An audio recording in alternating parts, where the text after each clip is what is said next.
Bonsoir à tous, bienvenue sur Monaco Info pour une nouvelle édition du 19h dont voici les principaux titres. Monaco accueille pendant 2 jours une réunion du Conseil d'orientation de l'Institut de la francophonie pour le développement durable. Cette instance stratégique de la francophonie définit les grandes priorités en matière de développement durable dans l'espace francophone. La francophonie, partenaire de premier plan de la coopération monégasque, qui réunit autour d'elle toutes ses équipes pendant une semaine pour un séminaire intitulé CAP 2030. Nous serons dans ce journal avec le directeur de la coopération internationale, Bénédicte Schutz. La Roca Team laisse filer le match 1 de la finale de Betclic Elite face à Paris. Battus 95-91, les basketteurs monégasques se remettront à l'ouvrage mercredi soir pour le match 2. Et c'est à Paris aussi que se tient l'événement Vivatech, le grand rendez-vous des startups et de l'innovation, où Bertrand Piccard a lancé sa nouvelle initiative. Après Solar Impulse, dont le centre de commandement, souvenez-vous, avait été installé à Monaco, place à Climate Impulse, un avion unique que nous vous présenterons. Et puis pour refermer ce journal, nous rejoindrons au Grimaldi Forum Sarah Inkari et Théo Schumer pour des rencontres et une découverte des coulisses du Festival international de télévision.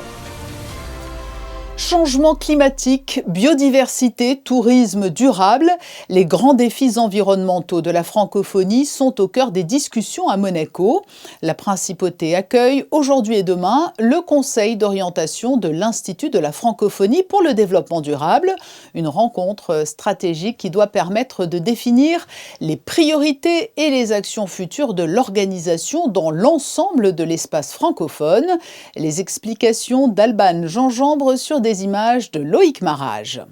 L'Institut de la francophonie du développement durable, ce sont 93 États membres réunis autour d'une volonté de transformation pour mieux faire entendre la voix du développement durable. Parmi les projets phares, celui du tourisme durable, largement influencé par Monaco. À Monaco, c'est à la fois regarder où on en est dans la mise en œuvre de ce projet sur le tourisme durable, mais aussi qu'est-ce qu'on pourrait faire de mieux et de différent, ou peut-être en termes d'élargissement de ce projet. Le tourisme vous fait vivre, la France c'est la même chose, mais le Maroc également, le Vietnam également. Et c'est cet échange de bonnes pratiques, de savoir-faire aussi en termes de valorisation et de protection de nos patrimoines que nous essayons justement de valoriser et puis de partager entre les différents États membres. La principauté s'est engagée auprès de l'IFDD depuis 2014 et annonce revoir à la hausse sa contribution. Chacun peut permettre à l'autre de s'inspirer ou des découvertes scientifiques qui sont partagées aussi, etc. Donc c'est ça, par exemple, lors de cette session, il va y avoir un focus sur l'intelligence artificielle, comment l'intelligence artificielle peut favoriser ce développement durable, favoriser un écotourisme, un tourisme durable, ce genre de choses, voilà. Et qui profite à tous, c'est ça l'idée. Des échanges qui se poursuivront encore demain pour accompagner au mieux des transformations durables. Quel bilan pour les actions menées sur le terrain et quelles priorités pour demain? La direction de la coopération internationale réunit cette semaine ses partenaires à l'occasion du séminaire CAP 2030, un rendez-vous stratégique consacré à l'évaluation des programmes de développement et à la définition des orientations futures. Échange d'expériences, partage de bonnes pratiques et réflexion collective rythment ces journées de travail. Objectif: renforcer l'impact des actions de coopération menées par la principauté au service des populations les plus vulnérables. Isabelle Béraud-Amadei, ministre des Relations extérieures et de la coopération, s'est adressée aux participants à l'ouverture du séminaire. Elle revient sur le message qu'elle a délivré. Elle est au micro de Fabien Bonilla. Mais c'était un moment toujours particulier de retrouver toutes les équipes de la direction de la coopération internationale. D'abord, souhaiter la bienvenue aux nouveaux arrivants puisque l'équipe s'est renforcée à la fois ici à Monaco et sur le terrain. Et puis surtout leur dire merci pour toute l'action qu'ils mènent au quotidien auprès des pays partenaires, pour leur engagement, pour toujours plus de solidarité. Et aussi leur délivrer ce message de solidarité que la principauté porte sous l'impulsion de son Altesse Sérénissime le Prince, leur dire combien je suis fière Et je le mesure notamment lorsque je me déplace auprès des pays. Le dernier voyage s'est effectué il y a quelques mois au Sénégal. Et lorsque j'échange avec les associations, les partenaires de la DCI, je vois combien leur travail est efficace, sérieux et surtout au plus près des besoins des populations. Voilà pour ce message délivré par Isabelle Béraud-Amadei aux équipes réunies au studio de la Costa. Et nous sommes à présent ce soir avec le directeur de la coopération internationale. Bonsoir Bénédicte Schutz. Bonsoir. Le séminaire s'intitule CAP 2030. Que représente concrètement cet horizon 2030 pour la coopération internationale de Monaco ?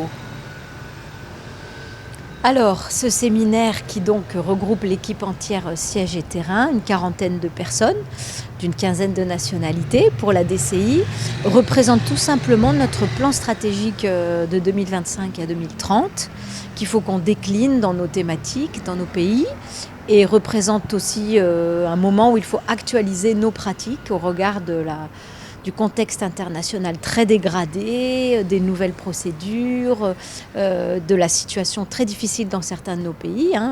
Près d'un tiers de nos pays sont touchés par des crises ou des guerres. Le Liban, la zone sahélienne, comme vous le savez. Donc il s'agit de faire équipe, de faire du team building, de remettre à plat notre contrôle qualité, nos process et aussi nos nouvelles idées, nos nouvelles priorités.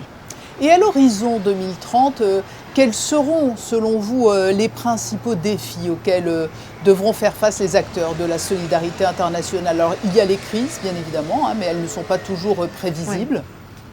Ouais. Non. Alors, d'abord, c'est une période historiquement très difficile et très paradoxale pour l'aide publique au développement, puisqu'on n'a jamais eu une coupure et une chute aussi brutale des financements, quels qu'ils soient. Il y a un écosystème qui est en train de changer, avec beaucoup d'acteurs européens qui doivent changer leurs pratiques et leurs méthodes, et beaucoup de ce qu'on appelle localisation de l'aide, c'est-à-dire transfert des moyens et des ressources à des acteurs locaux, qu'ils soient publics, privés ou associatifs. Ça prend beaucoup de temps. Il y a de la formation, il y a des outils et des process financiers, administratifs à mettre en œuvre. Donc je dirais que l'horizon 2030, c'est un horizon où tout l'écosystème local dans les pays, notamment les pays les moins avancés, du continent africain notamment, doivent un peu passer à l'échelle avec les bons outils, les bons accompagnements de la part des acteurs du Nord, si j'ose dire. Ensuite, il faut qu'il y ait véritablement un travail de prévention.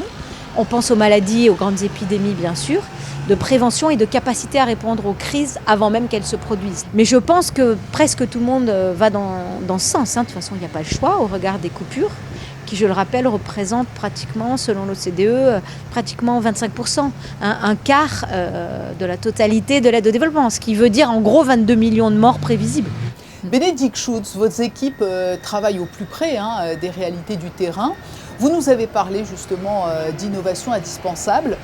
Quels enseignements ou innovations remontent déjà aujourd'hui des pays partenaires et influencent vos orientations stratégiques ? Alors c'est une très bonne question. Il y a des choses qui... Alors je vais citer juste un exemple. En ce moment, il y a ça fait déjà un an ou deux, mais il y a une belle initiative du Programme alimentaire mondial. Ça s'appelle le Cat-Bond Food Catastrophe. C'est une sorte d'assurance sur les événements climatiques extrêmes, notamment les sécheresses à venir, dont on est certain qu'elles vont advenir dans certains pays. Mais à chaque fois, on réagit quand elles se produisent, et non pas en amont, alors qu'on sait que ça va se produire. Et il y a un consortium de partenaires, dont l'idée par le PAM, qui a eu l'idée d'assurer ça d'une manière financière, comme une assurance financière, comme je dirais une assurance vie, mais qui se déclencherait au moment de la catastrophe, directement, immédiatement, parce qu'elle aurait été capitalisée avant. Monaco entretient des partenariats de long terme avec de nombreuses organisations et les acteurs locaux. Quelles sont, selon vous, les conditions indispensables pour construire une coopération durable et équilibrée ? Alors, on a envie de répondre de manière assez simple. Avant tout, la confiance et la connaissance entre le partenaire et entre les partenaires, nous et Mais ça, c'est un prérequis. Derrière, il faut, trouver des associations à la bonne taille qui correspondent à sa réalité.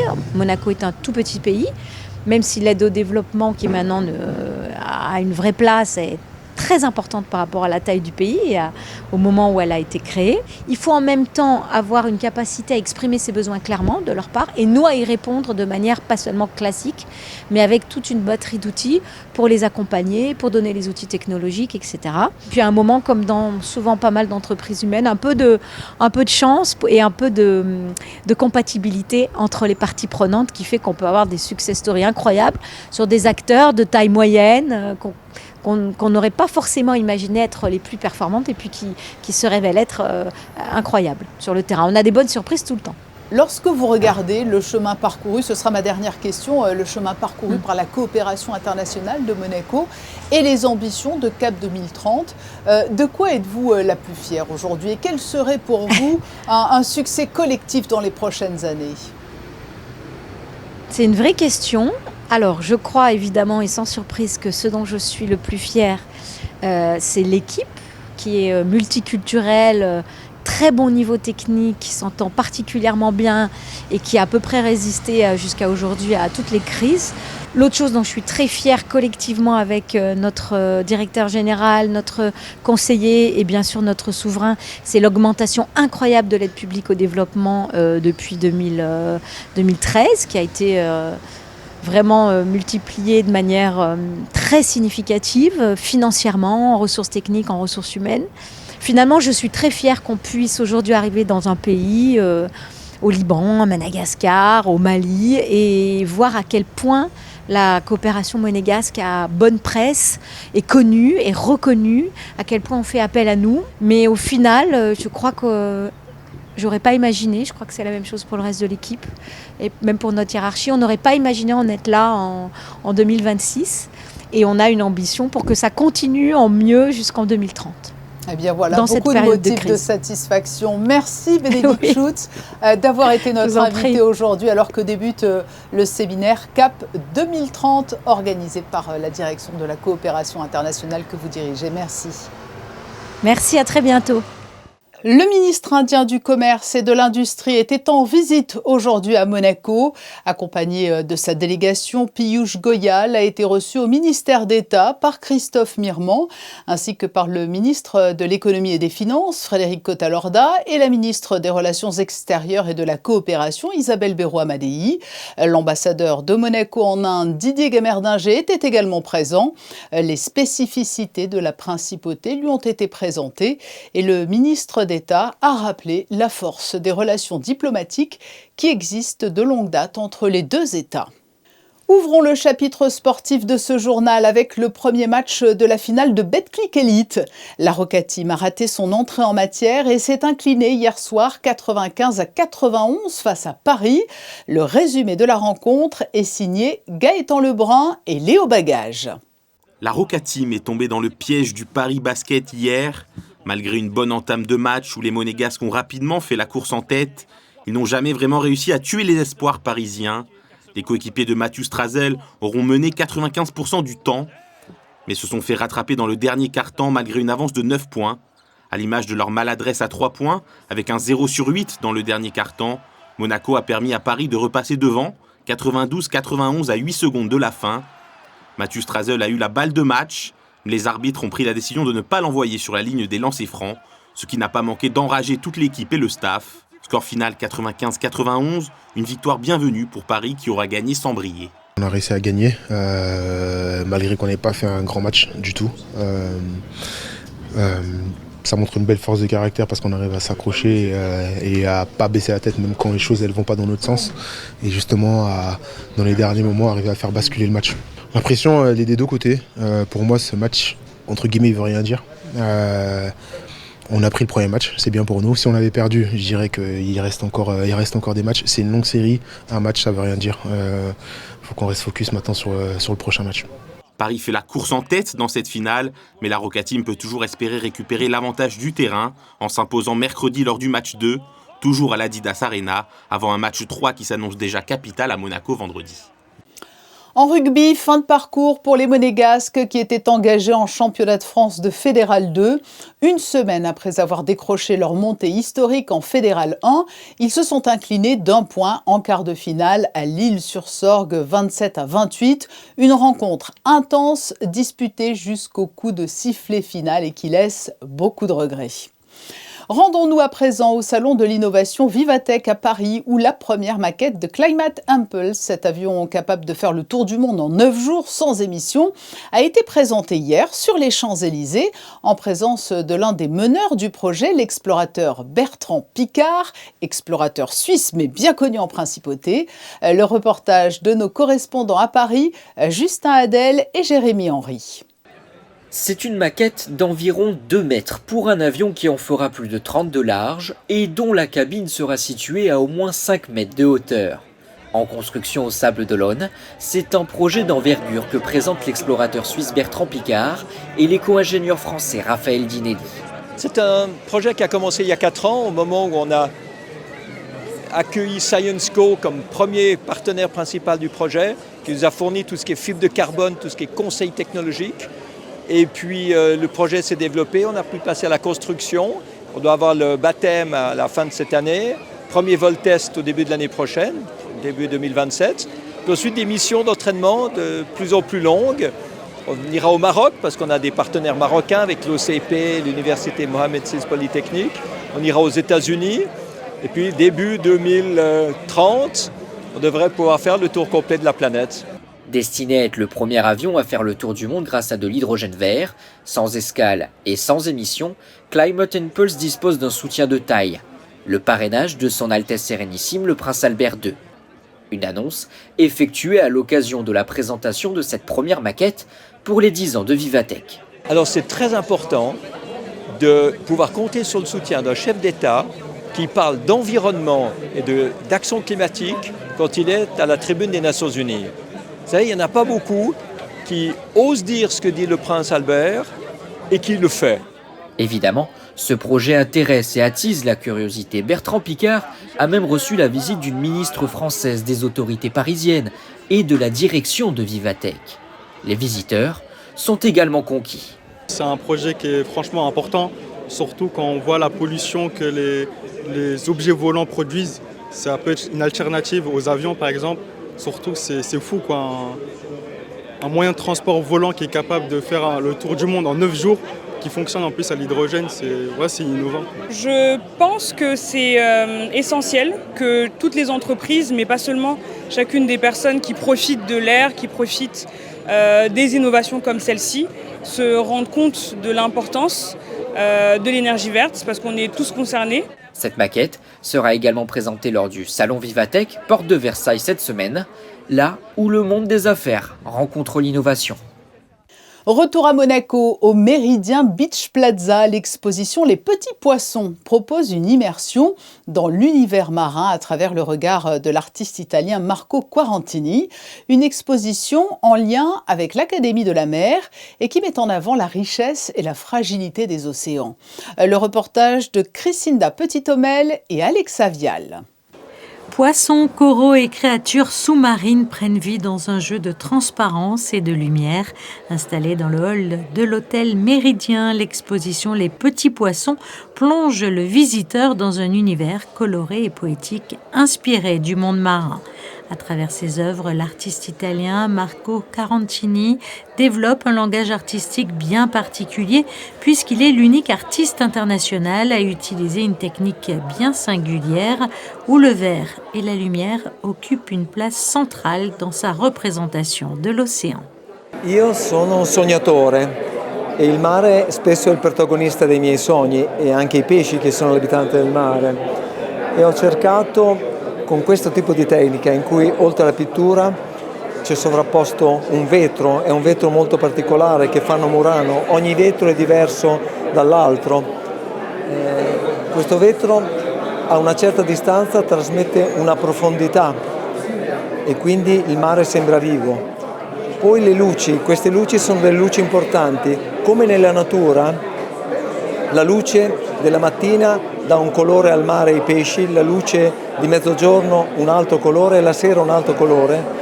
Lo stesso succede con i miei quadri. Se il quadro è esposto al sole cambiano i colori e anche girando il cursore, il faretto, posso cambiare l'effetto del pesce. Dans cette exposition, l'artiste revient donc sur les origines de cette passion nourrie par son lien intime avec la mer et par une fascination pour ses formes, ses couleurs et sa vie invisible. Une toile a d'ailleurs fait sensation auprès de l'Académie de la mer. En son entre un petit crabe bleu, une espèce qui fait parler d'elle sur nos rivages. C'est une œuvre extrêmement originale avec des thématiques qui sont tout à fait convergentes et alignées avec les nôtres. Donc cette année, une œuvre de Marco Quarantini sera l'œuvre emblématique de notre prochaine session d'été, c'est le crabe bleu, donc cette espèce invasive de la Méditerranée qui heureusement est une espèce qui est bonne à consommer, donc peut-être qu'on va lutter efficacement contre cette invasion grâce à ça. L'immagine di questo granchio, il granchio blu, ha sovvertito l'ecosistema del mare Adriatico e è aggrappato a un telefono cellulare. In questo momento è la comunicazione che comanda il mondo, quindi è un messaggio rivolto a tutti perché si è orientato il mare a 360 gradi, che è lo slogan dell'Accademia del Mare per il rispetto e la tutela del mare. Les petits poissons est à découvrir au Méridien Beach Plaza jusqu'au 15 juillet, une immersion artistique au cœur du monde marin. Il est l'heure de rejoindre nos équipes au Grimaldi Forum pour la page de ce journal consacré au Festival international de télévision. Nous retrouvons sur place Sarah Incari, Théo Schumer, Camille Caloni et Alexandra Paoli. We're back at the TV Festival Day 4. Welcome everybody. Pourquoi vous parlez anglais là, Théo? Faut bien s'adapter à l'actualité, Sarah. Comment ça? On a du très lourd aujourd'hui, Sarah. C'est l'American Day ici au Festival Télé. Et ouais, bonsoir à tous. Ravi de vous retrouver au programme aujourd'hui. On vous emmène à la rencontre des stars d'une série télé américaine diffusée littéralement sur tous les continents et qui existe depuis 53 ans, rien que ça. Et c'est pas tout. Pour conclure, notre invitée du jour sera Cécile Ménoni, la directrice exécutive du Festival de télévision qui reviendra avec nous sur tout ce beau programme 2026. Mais avant cela, Théo, je vous propose de nous intéresser à la grande sélection de reportages et d'actualités parce que vous le savez, le Festival de télévision, ce n'est pas que de la fiction, c'est de l'art et bien raconter l'actualité aussi, c'est parfois de l'art. C'est pourquoi de très beaux sujets sont mis en compétition. Évidemment, l'une des membres du jury d'actualité est journaliste. Il s'agit d'Hélène Manarino, l'un des visages du groupe TF1. Elle nous a fait part ce matin de son enthousiasme d'être ici. J'adore le jury avec qui je suis, sans langue de bois, franchement on s'entend très très bien. J'adore échanger, nos points de vue qui se confrontent, s'entremêlent, on avance, on travaille notre ouverture d'esprit, c'est génial et on voit surtout des documentaires vraiment de qualité. La sélection est très éclectique, les sujets. Donc on ressort, je vais repartir de là, je pense, différente sur beaucoup de choses. Vous avez déjà délibéré ? On a déjà délibéré, oui. Ça a été difficile ? J'aime pas faire des choix, moi, c'est quelque chose qui m'angoisse. Moi non donc plus. voilà, j'ai pas envie de vexer, de dire mais lui il va être triste parce que. Mais justement, quand je dis on part de là en étant changé, c'est que ça travaille aussi notre capacité à choisir. Choisir, c'est renoncer, comme on dit, et on grandit d'avoir développer son esprit critique. Donc ça a été des délibérations. On était assez d'accord. Et on a notre président Joshua qui a fait une technique très simple. Après chaque documentaire, on mettait des notes sur plusieurs critères. Et donc très vite, on savait les documentaires qui s'étaient un petit peu démarqués, mais la sélection est très très bonne. C'est quoi les critères On avait l'impact, qui est pour nous, on a été d'accord là-dessus, que c'est le plus important pour nous pour un documentaire. Quel impact ça va avoir sur le monde, sur les spectateurs, sur notre vie et surtout en ce moment. On est dans une actualité extrêmement riche avec les différents conflits, tout ça. Donc on voulait que ce soit un documentaire qui fasse un peu bouger les choses. Donc c'est le sujet qui est important. Le sujet, ouais, et comment il est raconté, parce qu'on peut prendre n'importe quel sujet, mais si on ne le raconte pas avec le bon angle, l'impact n'est pas là. Et le deuxième, c'était plus les techniques de reportage, de réalisation, l'image, c'était plus la technique. très très intéressant d'avoir ce regard sur l'actualité qui ne manque pas de rebondissement en ce moment, il faut s'accrocher. Bon, on a assez fait durer le suspense, Sarah. On va peut-être rejoindre nos petits Américains qui n'ont rien de petit d'ailleurs, parce que ça fait littéralement 53 ans et 50 saisons qu'ils jouent la même série. Vous avez deviné de laquelle il s'agit ? Cette musique, elle a bercé vraiment toute mon enfance. Les Feux de l'amour, ce générique, je connais par cœur. Oui, ah ouais, on l'entendait chez la nounou le matin. Et ouais, Les Feux de l'amour, mamie, si tu nous regardes, c'est pour toi. Je sais que tu as vu les 670 000 épisodes. Vous exagérez un petit peu là, Théo, mais quand même, pas loin, quand même 12 000 épisodes. C'est dingue, la série a dépassé tous les records et ça ne rajeunit pas les acteurs. It is our first time together. It's our first time together in Monaco. It is. Yes. Est-ce que ça rend cette venue un peu plus spéciale? It's more special to be with my son. Since we're here together, absolutely. Oui, parce que dans la série, vous incarnez donc un duo, mère et fils. Est-ce que ça vous colle à la peau, ces personnages? Ça fait tellement longtemps que vous les incarnez. Well, he is stuck to my skin. He is. Literally. He is. And he is my firstborn. Mm-hmm. And I am very motherly to him. We get along very well. We spend time at each other's houses. Yes. We spend time with each other's children. I love, and his children call me Graham Michelle. Graham Michelle. Les Feux de l'amour, c'est 12 000 épisodes. Et la série est toujours en production. Il y a encore des nouveaux épisodes qui sortent. Comment est-ce qu'on explique, d'après vous, la longévité de cette série? Because we have very good actors on the show. I mean, no. but everybody is very appealing, you know? I think we have very good actors. Our show's very beautiful. The fans love the drama. The fans keep coming back for it. I mean, the fans are I think the biggest part of it, you know? They keep the show going. Mm-hmm. If it wasn't for them, I don't think that we would be here. No, well, we wouldn't, we for would sure. Not be here. C'est dingue, ils n'ont pas pris une ride, hein? Toujours aussi beau, aussi classe. Avant de parler des fictions en compétition, ouvrons une parenthèse sur des œuvres hors compétition. Ici au festival, il s'agit d'un film documentaire intitulé La vie de Lise. Il raconte l'histoire d'une jeune fille atteinte d'une tumeur qui la rend malvoyante, puis aveugle à l'âge de 12 ans et qui va trouver une solution pour l'aider dans son quotidien. Ce matin avait lieu la projection en présence du couple de réalisateurs Lana et Thierry Jourdan. Je vous propose de les écouter. À l'âge de l'adolescence, c'est comme tous les adolescents, ils ont envie d'émancipation et d'autonomie. Donc elle s'est rapprochée toute seule de la fondation Frédéric Guélian, qui est une fondation qui remet des chiens guides d'aveugles à des jeunes. Et c'est la seule fondation et association qu'il fait à travers l'Europe. Et nous, on l'a suivi avant l'obtention du chien, pendant la formation, et je ne vous en dis pas plus. On était enchantés par cette fille. Elle a plein de lumière, elle est très mature. Et on a décidé qu'on a obligé de faire un film documentaire sur cette fille incroyable. Elle était très contente parce que son rêve était de devenir actrice.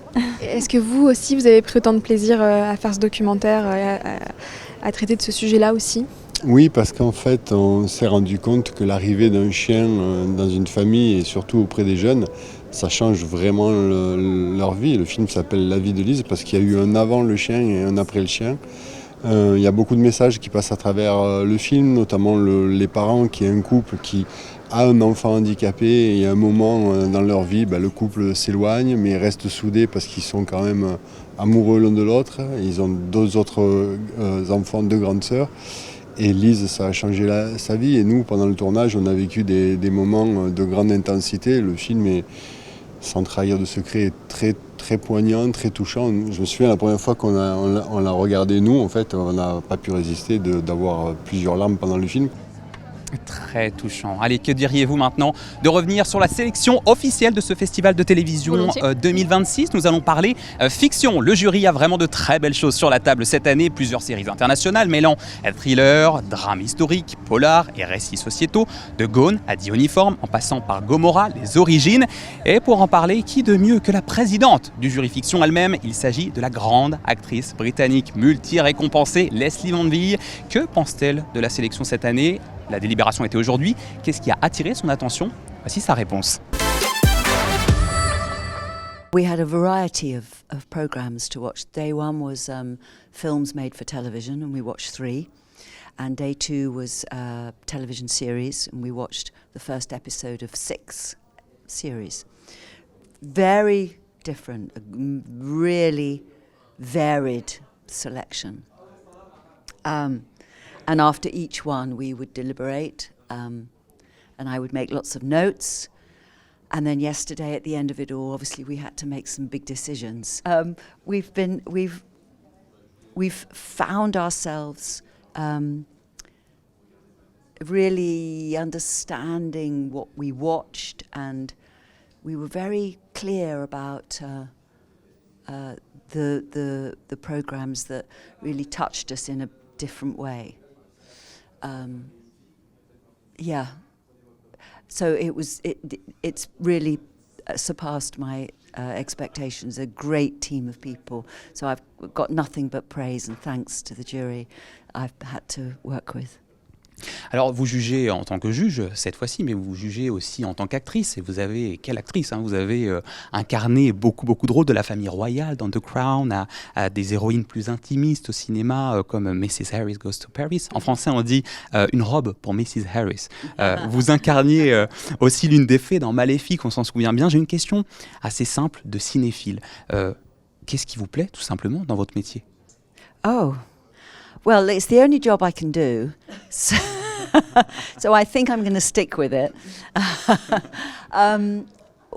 Well, I think a career, you make your own career. If you see openings and opportunities, and when I was in my 20s, I met a director called Mike Leigh, who I've worked with a lot, and he showed me that I could play characters that were not like me. And that's been the key to my career. So I've never been stuck playing the same type of character.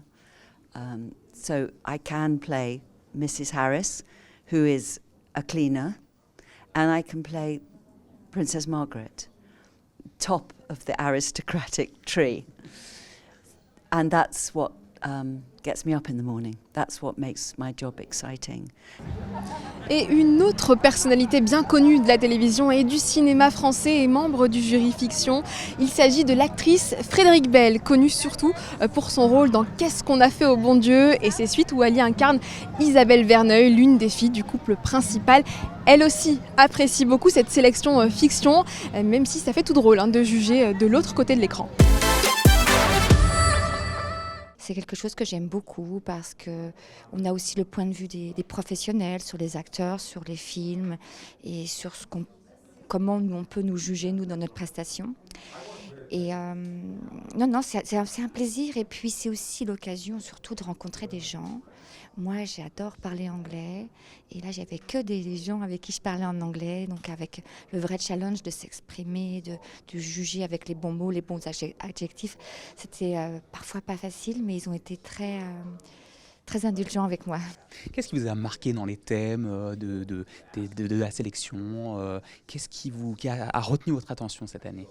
Il y avait pas vraiment de thématique, mais j'ai pu trouver quelque chose de l'ordre de la liberté. Liberté d'être soi, liberté de sa sexualité, liberté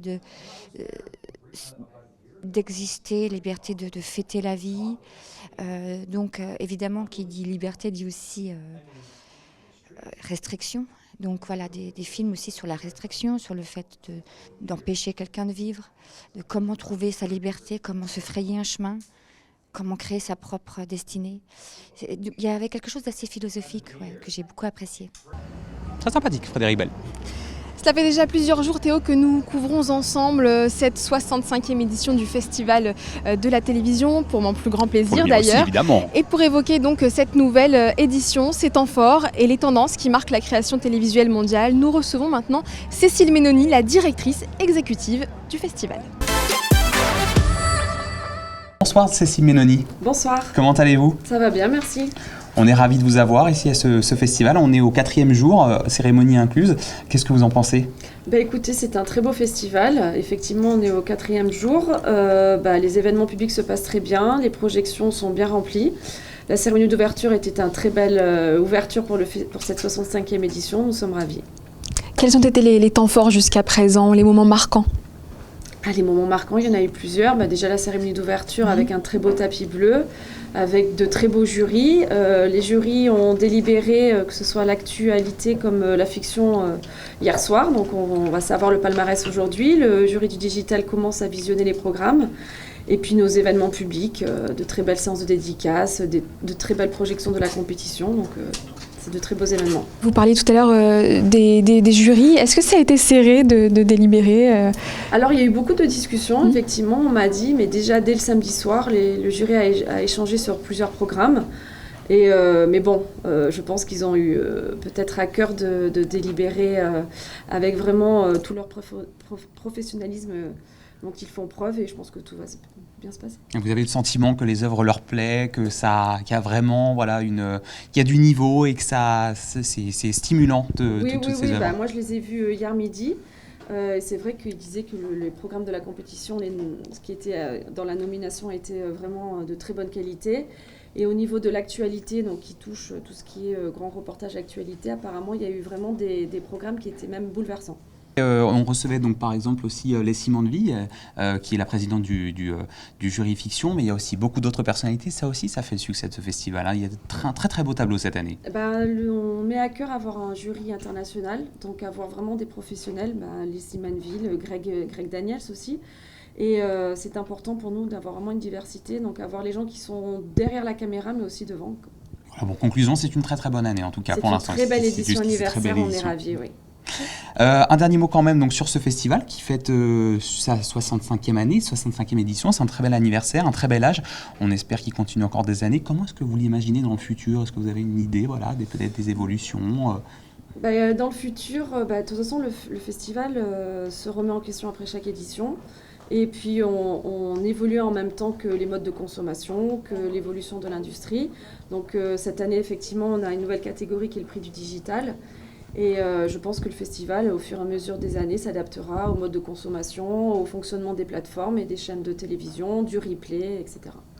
Très très bien, merci beaucoup en tout cas Cécile Mienami d'être passée nous voir pour faire ce petit bilan à mi-parcours du Festival Télé. Merci beaucoup. Merci de m'avoir reçu.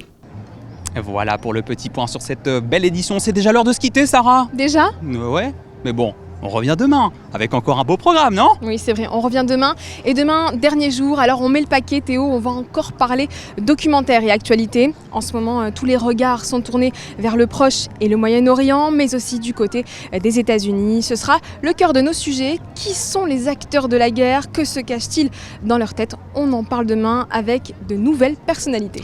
Bon, c'est pas très réjouissant, mais on aura aussi quand même une petite touche d'humour avec un habitué du Festival Télé qu'on connaît bien ici, hein? Oui, tout à fait. Il s'agit de Joe Star. Il sera notre grand invité. Merci de nous avoir suivis. On vous dit à demain sur Monaco Info. C'est à vous, Patricia.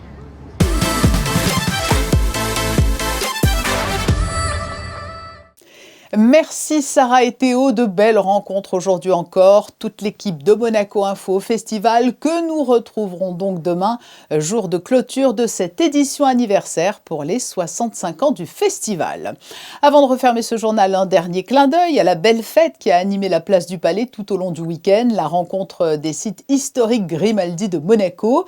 Un dîner de clôture avait lieu hier soir et ce sont aussi les photos de fin de journal avec ces différents clichés pris lors du spectacle Son et Lumière, projeté sur les murs du palais, des photos de Stéphane Dana. Dans un instant, la météo présentée par Christinda Petit-Homel. Je vous retrouverai demain à 19h pour un nouveau journal. Très belle soirée à vous sur Monaco Info.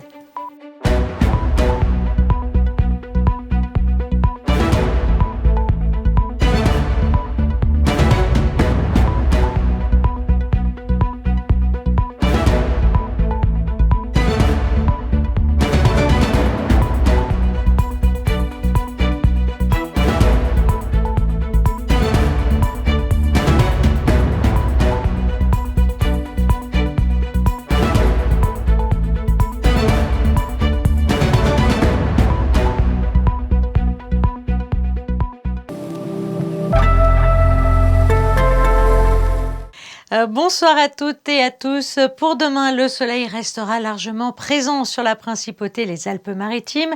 Quelques nuages pourront faire leur apparition par moments, mais le temps restera globalement beau et agréable. Les températures, quant à elles, évolueront entre 19 degrés le matin et 26 degrés l'après-midi. Et puis sinon, demain, nous fêterons les Jean-François. Alors ce prénom est notamment associé à Saint Jean-François Régis, un prêtre français du XVIIe siècle, connu pour son engagement auprès des plus modestes.